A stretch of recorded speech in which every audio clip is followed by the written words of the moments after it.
Благодарам многу, Џабир Дерала, благодарам Цивил, што ме поканивте едно и настано денеска. Многу ми е мило што учествувам во овој настан. За втор пат сме тука, со поддршка од Северна Вестфалија.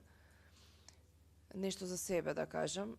Јас доаѓам од Public Access Media, учество на млади луѓе, едукација на млади луѓе кои што создаваат медиуми, предавам одговорност на медиумите и користење на медиумите секако врз основа на демократски вредности.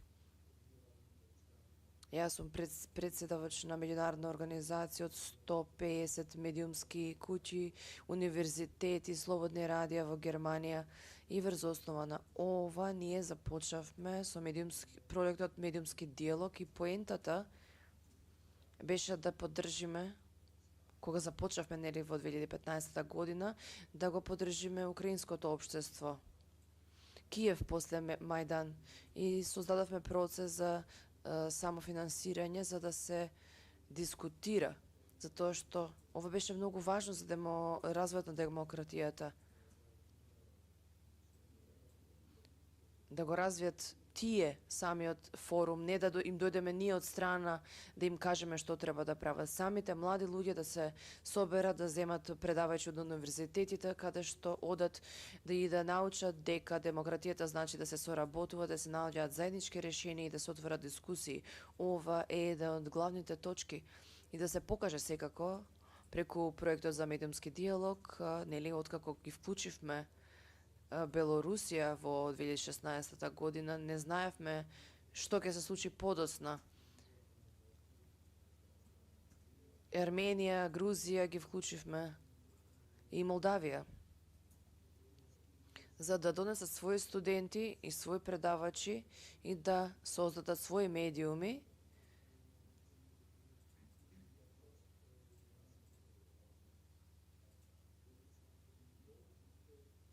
Тие медиуми не беа наменети за пошироката публика, туку за студентите да научат дека демократија значи работа без цензура и работа со целосна вклученост на сите елементи. И уште нешто што беше многу важно за сите земји, исто и за Северна Македонија. Демократијата значи и доверба. Доверба во политичкиот систем, доверба во правдата, доверба исто така и во политичарите.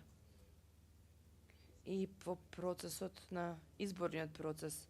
И токму затоа е неопходно да се запамети што се случува на интернетот преку медиумите, но и што се случува во правосудството, што се случува во политичката сфера и во партиската сфера. И таму има голема криза. Знам дека сте информирани. Овој процес на градење доверба, односно враќање до вербата за мене е најважен.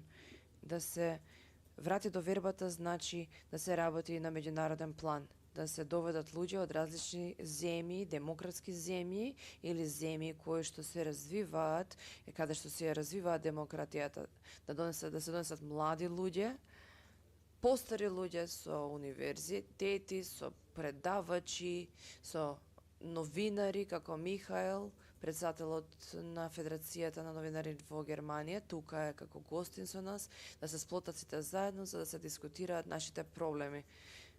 Да им се представат на јавност и да се покаже каде се грешките во општеството и во целиот демократски систем. Дали тоа е во правосудството, дали е во политиката, дали станува збор за корупцијата. Корупцијата е еден од најпопуларните и најпознатите зборови. Сите знаеме што значи.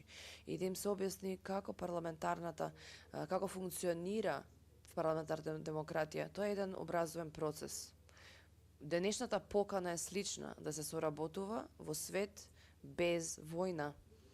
Доколку не го сториме ова, гледаме што се случува во Белорусија, еден диктатор во диктаторски земји дури во Украина, каде што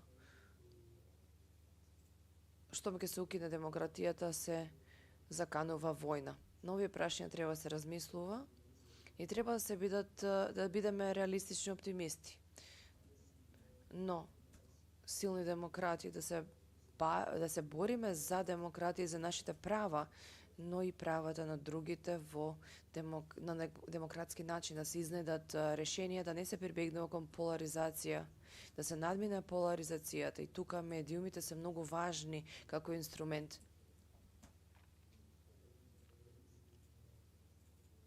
Но секако и соработка, меѓународна работа, учење едни од други, дека ги имаме истите проблеми. Секако имаме и разлики, особено за западниот свет денес. Ако погледнеме источниот свет, Русија има една пропагандна машина и ова е резултат на нејзината работа. Крвави резултати.